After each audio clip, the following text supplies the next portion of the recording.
right? That was from Red Hat and what they're working on with OpenShift and Tecton. We're going into the next session, which is with Wayne Jackson, the CEO of Sonatype, and with Bill Karpovich, who is the chief strategist. And what I've asked them to do is really just to have an informal conversation between them about what's happened in the last year with Sonatype and with the industry in general, and what the vision is for the future. I know that when I talk to Wayne, there's always insights that I haven't thought about before.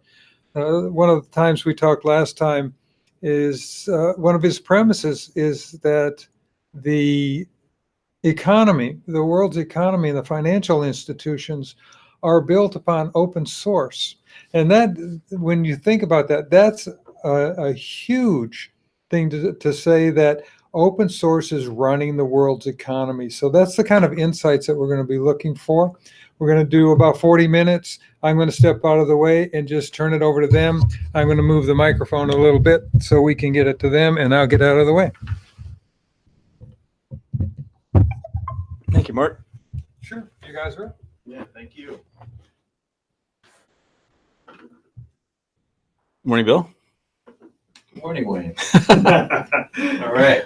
Thanks for making some time out of your busy day. Yeah, of course. And Mark, so Bill and Wayne and I happen to have the opportunity to go back sometime and working in open source, but I haven't gone back nearly as far as you. When did you actually get involved in open source? I got exposed to open source in 2001. A guy who's now one of my great friends, Marty Resch, introduced me to his open source project, which was called Snort. And I have to confess, I was new to open source, couldn't appreciate the concept of community or the value that would bring to an organization and a group developing a compelling technology. And from a business standpoint, it made no sense. Why would we invest in all this technology and give it away? So SourceFire wound up becoming a great success, but not because of my initial impression. Yeah. And it's been a fascinating journey to watch. So you would have predicted everything that's happened in the 20 years that followed, just about? Or the opposite of that, yes. So go back a long way. If you could think about, back then, how did the market think about open source? We understand how you did, but just if we could just take the time machine back, and when the folks who were consuming this, and what was that time like? And then I think it's context for as we talk about where we're going. Yeah, open source, and I hate to sound nostalgic in the old fart that I am, but it was just a lot simpler then. The open source for most people that thought about open source was the LAMP stack, right? Linux and Apache and MySQL, right? And on the security front, it was PHP and Snort, and so it was just a different kind of concept than the open source that we think about today, which is, as Mark alluded, powering everything. It wasn't an alternative to a commercial database. It's just the way software is built, which has been a dramatic change from when I got started. And why do you think that's happened? Why has it gone from this kind of fringe concept now to, as you say, it's how software gets built? It wasn't an intuitive journey, so you may not have seen every turn along the way. Why is it? Why is it heading in this direction continually? Everything builds on itself. The invention of Java and other modular languages, I think, was a big part of it. And you got to give credit to Jason Van Zyl and Brian Fox, who were instrumental in inventing Maven, which was, as all of you know, is a recipe container and dependency resolver that one could argue allowed for the reinvention of how software was made, where it became a modular thing and a process of assembly, as opposed to what I did back in the dark ages, was to use some artistic mechanism for writing stuff, for better or worse. And so credit to those guys. And I would argue that the industry has built on those remarkable inventions ever since 2001. So I think that underlying that thesis then is the idea that it was this idea of going towards reusable building blocks and having a development environment that allowed you to assemble these building blocks, and open source became kind of a key enabler to get a I guess, a repository of those, assembled or contributed. Is that the chain of logic? Yeah, I mean, you're not as old as I am, but back in the dark ages, when we wanted to borrow someone else's code, we had to copy and paste it. And heaven forbid, there were dependencies that we had to navigate and compiler settings that we had to figure out. And it just doesn't work that way anymore. Now you find a compelling idea, you can consume and leverage that compelling idea. And for the people who are starting these projects and contributing these projects, I would imagine that it's enormously gratifying because they're playing such an instrumental role in the way the world works. Yeah. Well, so when you got involved with Sonatype, it was with Brian and Jason. Yes. And how many years ago was that now? When I first met them, it was probably 2009. Okay, so let's think about then what's happened since then, right? Because that kind of building block phenomenon was happening, right? If we think about now the last several years and maybe some of the things that you've seen compared to the customers you were talking to then and now, what observations would you have, more recently? So like SourceFire, when I first met Jason and Brian, I thought this was a horrible idea. But I wound up learning a ton from those guys. This is a guy who's also a professional, had been a professional race car driver, No. professional as a mountain climber, does a number of things. Modern day Leonardo da Vinci, if you think it was a bad idea, that's really saying something. It means I'm wrong a lot, is what it means. But no, coming from network security, which SourceFire was, and network infrastructure, which Riverbed was, I just didn't have any idea how the role of open source had changed, and how much software was changing as an enabler of strategic differentiation. Back in the old days, software was really a mechanism for driving down cost. There was also a big COTS revolution, right? I mean, 10 to 15 years ago, we said, well, everything will be a COTS product. Why would you need to build all this new software, right? And because now with the invention of modular software development and the efficiencies that come along with that and these wonderful open source projects, now you can develop industry differentiating things with remarkable speed. And when I came in and first started digging in with Sonatype, one of the things that we have that's an interesting advantage in terms of figuring the market out is that we help take care of Maven Central, which is the primary exchange of Java and open source in the Java ecosystem. And by having access to that, we could watch the patterns that were emerging on Central. And one of the most fascinating things for me was that, the disclosure of a security defect by a responsible project had almost no impact on behavior in terms of usage of that version of that project. And that made no sense to me because I know either people don't know or they don't care, right? And I think they care, which means they probably didn't know. Okay, sure. And what we wound up observing was that the number of projects had proliferated to a degree, and the consumption of projects had proliferated to a degree that they couldn't know each other anymore, right? So if I'm a project and I'm being used by, a couple million developers and 50,000 organizations, there's no way for me to have a direct relationship with all but a few. And by the same token, if you're a developer using 100 libraries in your project and they have 7 dependencies each, now you have to monitor 7,000 projects to stay in touch with the latest updates provided by those projects. It becomes a huge supply chain challenge. And that was really the epiphany for me, was just seeing how much of this stuff was being used for such strategic import, but also how immature the ecosystem was from a supply chain perspective. Well, I think that's an interesting observation from, let's just say 5 years ago, somewhere not very recently, but it feels to me that, and if we use the don't know or don't care kind of dichotomy, developers, it seems like for a while, didn't really have to care. Not that they had bad motives, but they were being forced to deliver functions, right? Not being forced or expected to deliver secure software. Do you think that's changed at all?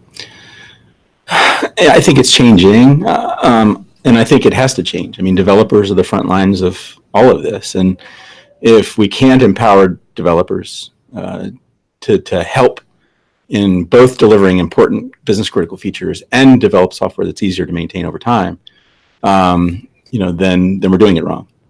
And so developers are absolutely critical to solving these problems. But so is executive awareness and executive endorsement. One of the things that's changed dramatically is that now executives are becoming aware that their companies, by way of software, are being built on the inventions of strangers.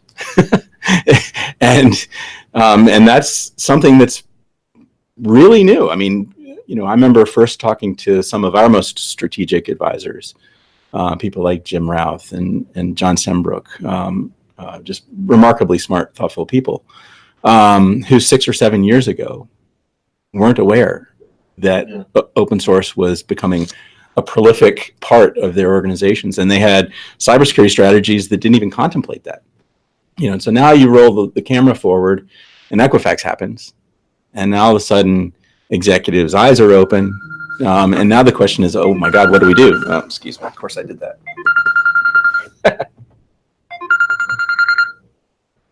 Mark, you should have taken my phone. Thank you.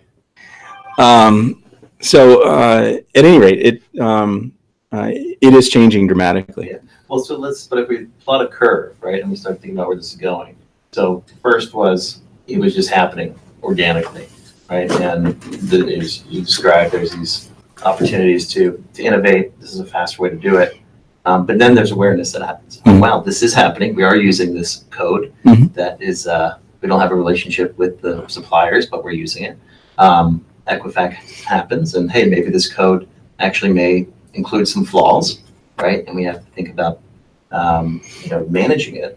But does that automatically lead to action, right? I mean, do you think that it just continues that developers really take on? Because you said that we have to have developers be a part of that accountability stream to really solve this problem. Do you think that just happens automatically? And the reason I asked that, I wish it happened automatically. Yeah, but is that a trend that continues, or is it a difficult one? Does it naturally occur as time goes on, or do you worry about that?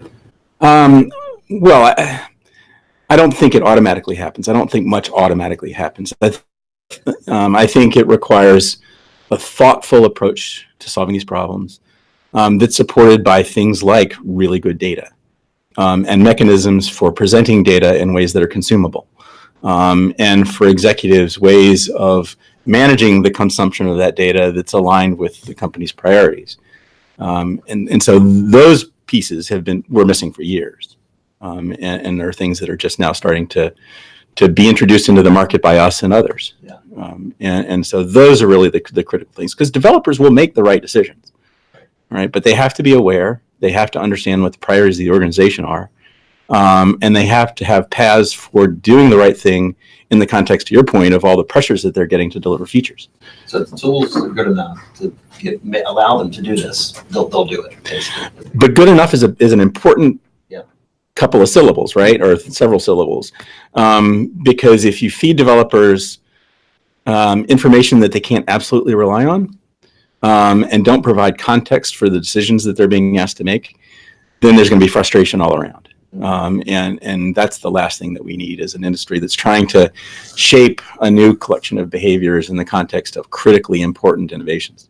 Yeah, I know given all your cyber experience, you also worry about your experience with checkmark solutions, right? So drives me crazy. Yeah, I've been part of some of those on the other side of some of those conversations. And so so how does this become an authentic drive for really improving the quality of software, including the security aspects? How does that become an authentic thing, as opposed to some check mark that, okay, great, hey guys, I did it. Now let me get on with my day job. I bought a firewall, we're secure. Yeah, right, exactly. PCI, boom, right? Yeah, exactly. I'm done. So I mean, how does that, knowing that human nature seems to have bred some of those things, particularly in the traditional cyber context, right? How do we make it different this time? The main way we make it different is by making it effective. I think a part of the reason that people have historically, and sorry if I offend anyone in the cyber conversation, but a part of the reason that people have gotten away with checking boxes in the context of cyber is because it doesn't work all that well. And if, standards bodies like PCI say I have to have a given piece of technology, even though I don't necessarily believe in it, then I'm going to buy whatever I can buy and check the box for that standards body and move on. I think in this context, we have a real opportunity to move the needle. And as you know, I argue whenever I get the opportunity, including here, that we're not a security company, right? And if you think about this outside of specific security constraints, then you can think about this in the broader context, and which I do, which is the supply chain problem, right? And if you can solve the supply chain problem, then, oh, by the way, you get better hygiene, better security. And so for me, and none of these are my ideas, I wish they were, but I've been a student of Edward Deming and Toyota, in part because, as you know, I'm a car crazy. But his 4 guiding principles were, fewer, better suppliers, the highest quality parts, transparency, and structures that resist pushing defects downstream. And if we can do a good job with those 4 principles in the context of software and open source, then we're going to have better hygiene and better security, but we're also going to have a smaller maintenance area, right? Surface area that we have to maintain. We're going to have fewer similar projects, which means you're going to have better developer portability. There are all these benefits beyond just cyber that I think we can bring to market that have been long proven in other industries like Toyota. And I think that's the real opportunity.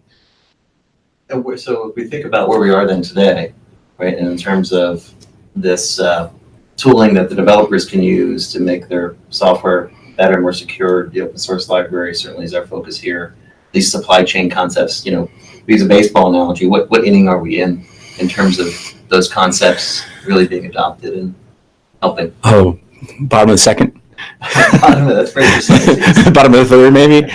Yeah. Look, awareness of the issue is like anything, the key to thinking about and solving problems. Yeah.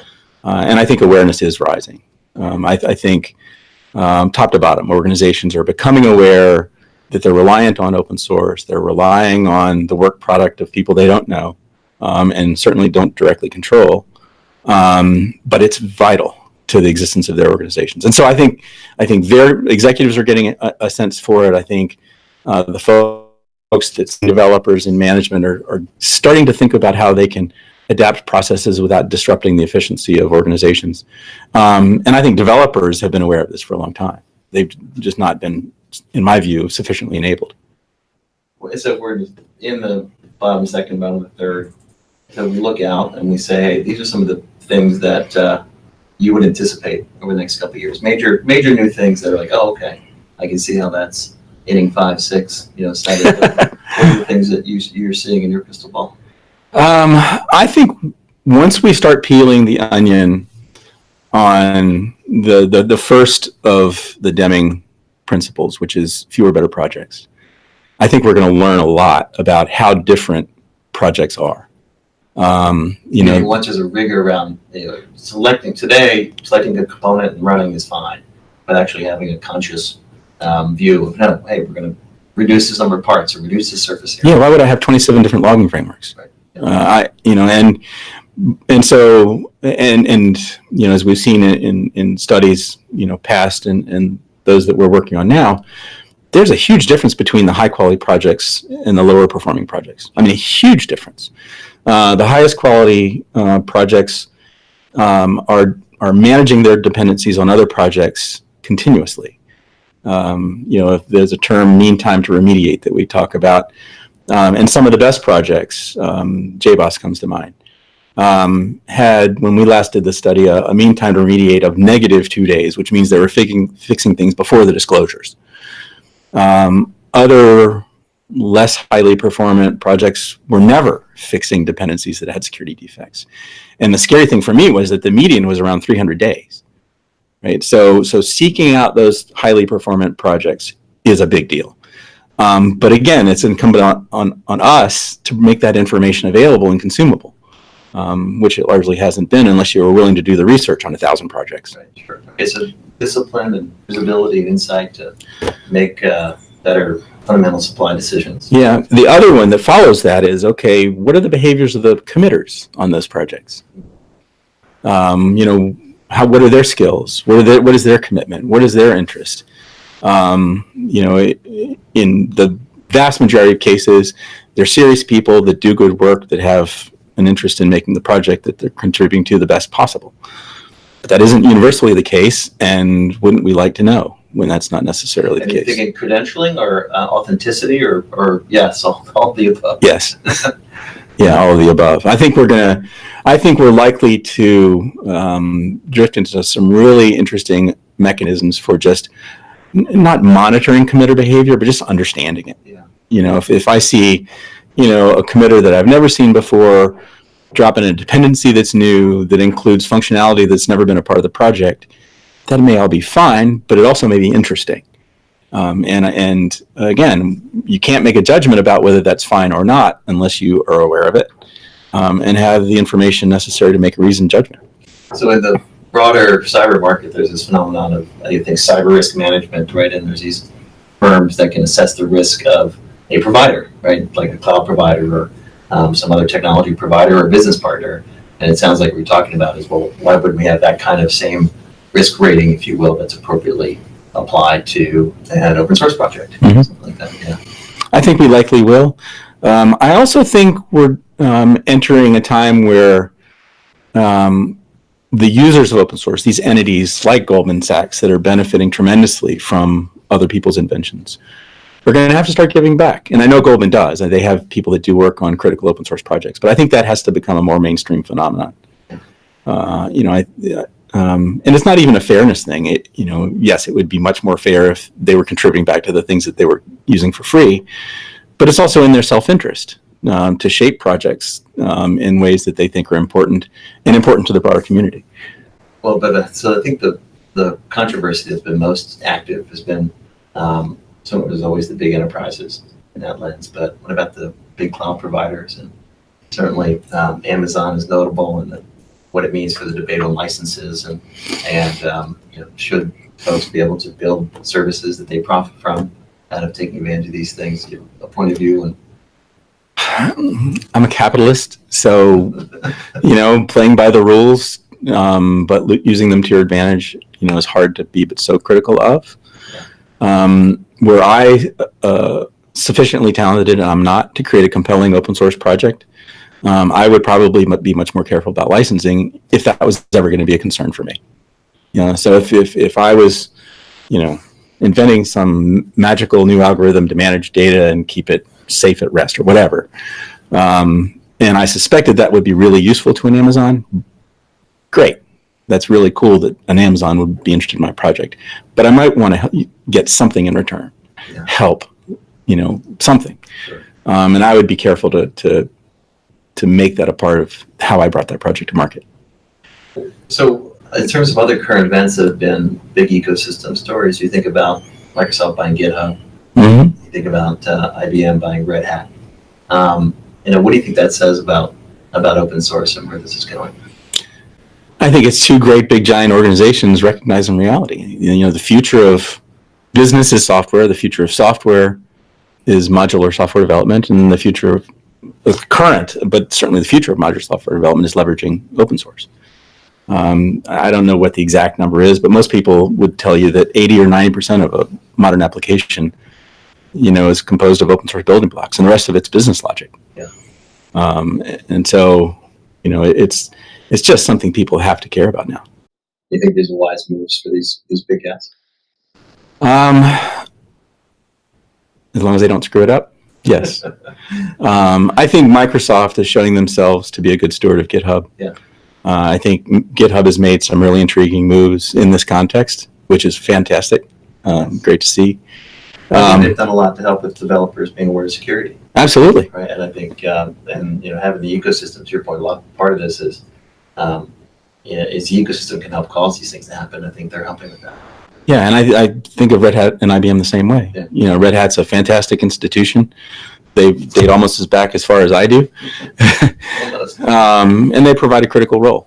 And I know IBM's looking for them to be a part of, just the revitalization of that institution. Yeah. So let's switch gears a moment to the repository for a second. Mm-hmm. And how has the role of the repository, the binary repository, for clarity, how has that evolved in the last 5-10 years that you've seen it from Sonatype's perspective? They've changed in a number of ways.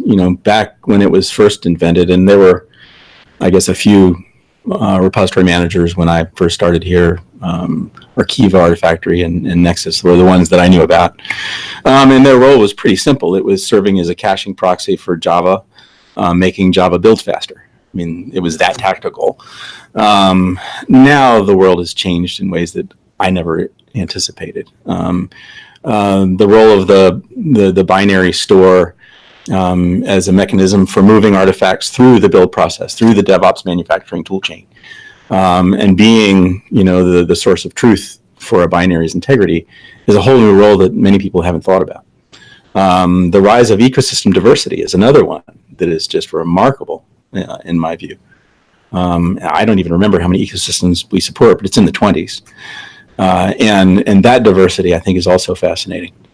The role of the repository in the context of these new ecosystems is another one that I know has been a little bit controversial of late, because there's a perfectly reasonable debate about whether the repositories should be community controlled or managed by horrible, crass commercial institutions like us. Yeah. And this is the public, the grand public repository. Yeah, right. So Maven Central is an example.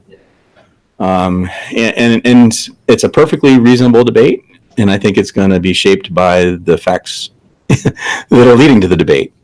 I'm proud of the work that not necessarily I've done. We certainly allocated a lot of money to it, but I think Brian and Jason get a huge amount of credit in working with Apache, working with the project management committee to strike a balance that allows for the coexistence of really successful projects, really successful foundations, and companies that have a commercial incentive, but also want to do the right thing by the community.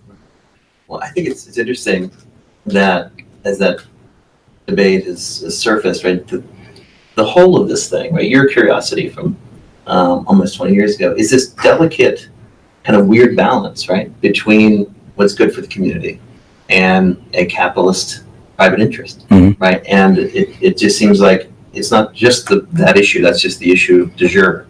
Right. At every turn, there's this balance question, and it's also delicate and counterintuitive. Right. You've been involved in this business for a long time, and sometimes it's still hard to get your head around. Would you agree? It is, and it's not just hard for me to get my head around it. I've got to get my teammates' heads around it, an organization, my investors' heads around it, my customers' heads around it.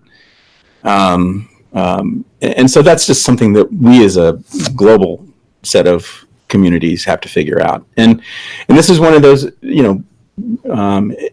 probably the most fascinating time in my career, really, because we're seeing so much change that affects so many organizations.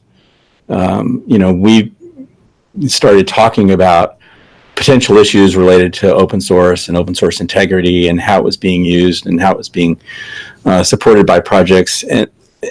And we were among the very first to even think about those things, and it wasn't that long ago.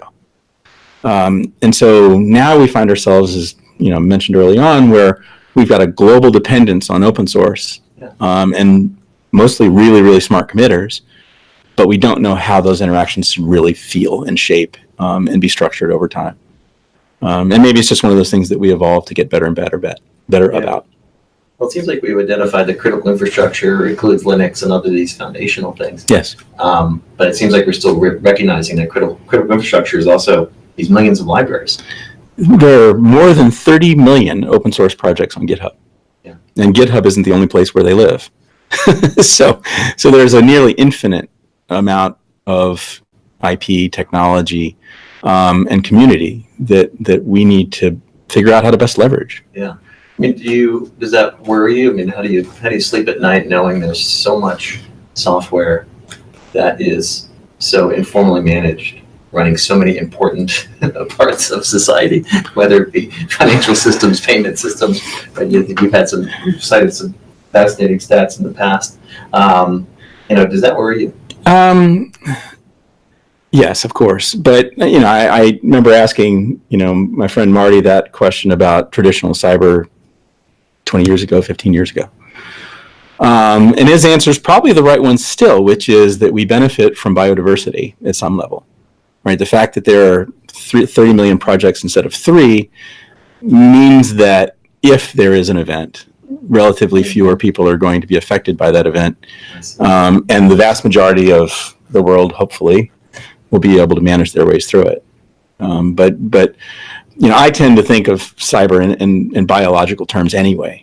I think, we as humans have evolved a pretty interesting model for dealing with threats, while still allowing threats to be a part of our world.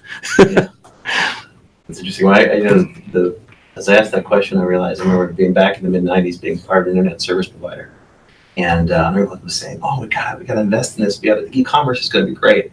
But I knew how it was running. And my view was, hold on just a little bit, because it was so brittle. It had no business doing what it was trying to do. But yeah, if we figured it out, right? Yeah. The ecosystem figures it out, it adapts, right? And kind of takes this evolutionary path, and somehow you get there. Yeah, I love those words. That's a great way to describe it. It is an evolutionary path, but we are collectively a very smart collection of participants in an ecosystem, and we as humans tend to figure it out over time. Yeah. We tend to need to bonk. We tend to never get it right the first time, and we tend to need a heartbleed or a struts thing to happen to raise awareness. Right. But we usually do a reasonable job of reacting.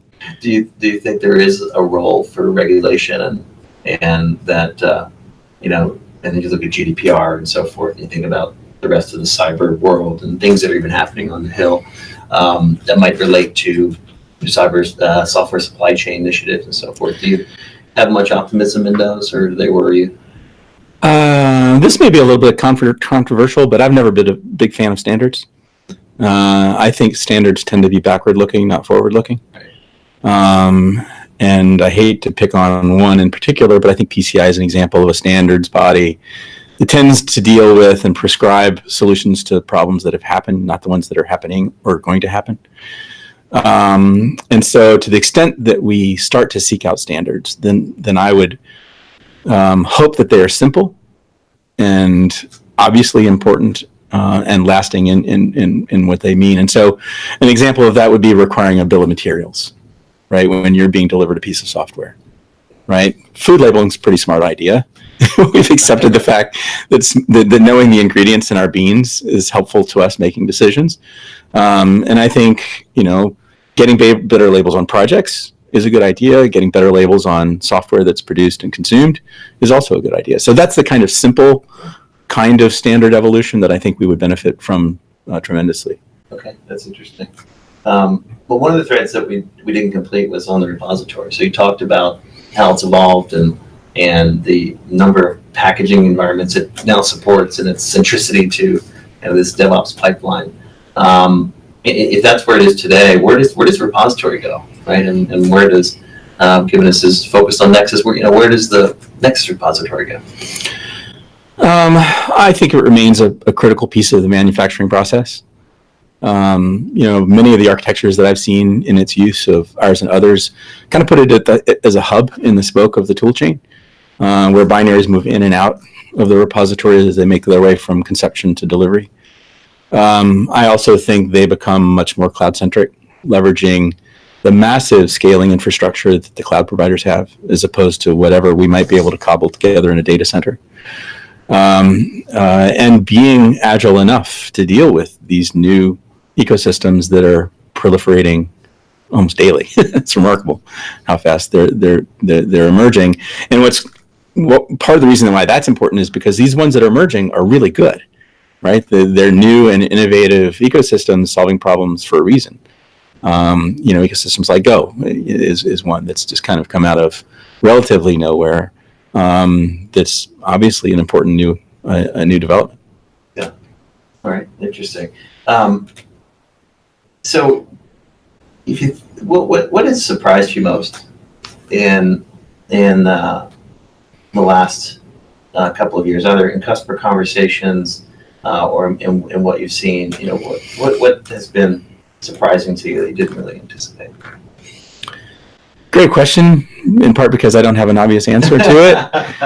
A lot of things have surprised me. I mean, the most superficial surprise is just how much open source gets consumed. I mean, we served 147 billion download requests last year. Well, and Which this is Java, right? this is just Java, So what was the year-over-year growth rate for Java? roughly double. Oh, Java was dead. Yeah, apparently not. And when I first met Jason and Brian, the download numbers were less than 1 billion, and that's only 9 years ago or 10 years ago. So you're talking about going from 1 billion to 147 billion in 9 years, and in a relatively quiet ecosystem. Right, and on the other, as you mentioned, Go and JavaScript. And It's on a very different earlier part of their curve. It wouldn't surprise me if it's approaching 1 trillion. I mean, which is just mind-boggling. Yeah. So that's been I'm just surprised by that. Another thing that's not been a surprise necessarily, but it's been interesting to see how challenging the implementation of concepts like DevOps and DevSecOps have been. If you look back to the way the typical AppSec function was structured, you had a development tribe that was creating problems and a security tribe that was stopping innovation, and there was a big thundercloud in between the two, and they really didn't like one another. And I'm being hyperbolic, but that's kind of the way organizations were structured. Yeah, sure. Another thing that was unique is that security tended to be a centralized function, and development tended and tends to be a distributed function. And so how do you align a non-distributed with a distributed set of functional requirements? And those those truths, I think, have raised, structural and philosophical questions about how easy it is to become a DevOps shop, and how we have to think about different ways of tearing down the barriers that led to that thundercloud, so that the cyber folks are seen as an asset to innovation, right? And developers are seen as an asset to better hygiene. Well, so what we saw happen over the last 10 years with DevOps, right, and the instantiation of SREs and other kind of ops-focused people who were just a part of that team. Mm-hmm. And they were part of the broader tribe of developing and operating software, but they had a little bit of specialization in where they've been or what they're focused on. Is that the way to think about what's happening with security and development and DevSecOps as a meme? You think that's a past as prologue as far as how that occurs, or is it TBD? For most organizations, it's TBD, and the most highly performant ones that I've seen, that is exactly the way they're thinking about it. So let's embed the security tribe in the development function, right? So that there's that day-to-day empathy with the pressures that the developers have to face in terms of satisfying critical business requirements. And so the developers can see and get the advice and support of cyber-interested people that also want to see the developers succeed. The best AppSec people I've seen working are former developers that have migrated over into the cyber function because of how interesting that is. But if we do the kind of inning rank on where we are in this is called DevSecOps, right? Where do you think we are? Middle of the first. Well, that early. Yeah. Right. And what accelerates that, do you think? I'm not sure, quite frankly. I think we have to acknowledge that DevOps and DevSecOps are fantastic ideas, are great ideals, places to journey to. But DevOps and DevSecOps is not a collection of tools. It's a collection of philosophies that require organizations to change their behaviors to some degree. And that's just hard, especially, the older and cruster and bigger you would think the organization, the harder that is. But I've seen some organizations, I won't name names, but that you would think were crusty old institutions, that manage very old money. And lo and behold, at least one of them that I've met is incredibly good at thinking through what these innovations mean, structuring their organizations to take advantage of these new concepts. Yes, taking advantage of tools that align with those concepts, but really proliferating an institutional mindset that's more oriented to the ideals, right, of these new concepts. Well, are you seeing any affinity in certain industries or trends in industries, right? So whether it be the regulated industries, large banks, whether it be large cloud providers, other manufacturers? Like what's happening as far as they're adopting these concepts? Certainly the regulated industries were the first to care about open source and open source hygiene. But in terms of DevOps, I've been surprised by how different organizations within the same industry behave. You know, how there are leaders that are early adopters that embrace DevOps, that are doing it well. So it's more about the individual companies, the leadership of those companies, than it is about. It really is. Yeah. It really is, and it surprised me. You know, you can have two insurers that have relatively similar product lines and relatively similar advertisements that we see at night, who are just very different culturally.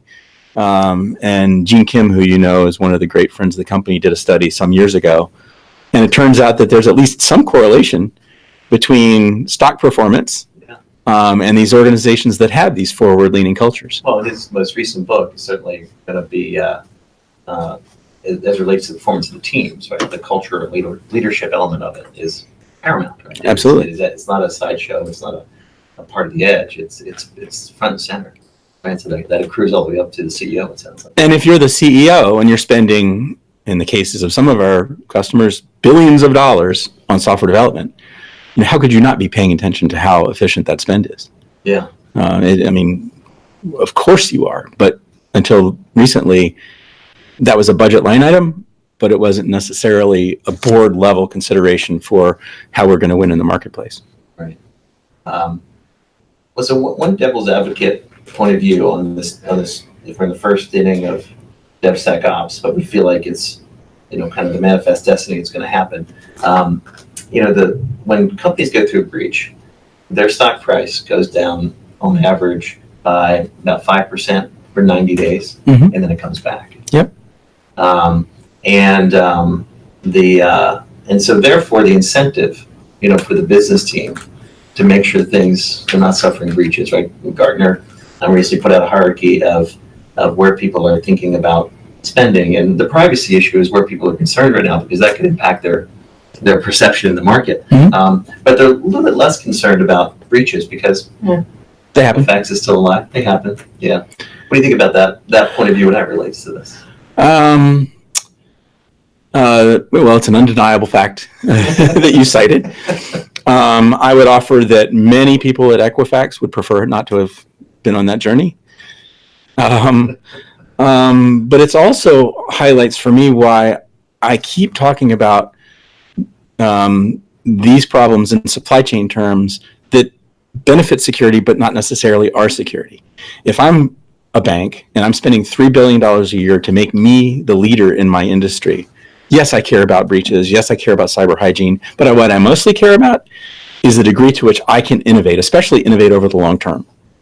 And if my pursuit of these fantastic philosophies like DevOps and DevSecOps can help me be secure, that's fantastic. But what I really care about is innovating more effectively. And I think that's an undeniable benefit to the use of open source, to the use of these new philosophies around DevOps, and to using effective tool chains that support both of those. Yeah, that's interesting. Well, Wayne, as always, in any one of our conversations, this one included, I've learned a lot and really enjoyed it. So thanks so much. It's been a great exchange. Thank you so much. Yeah, appreciate it.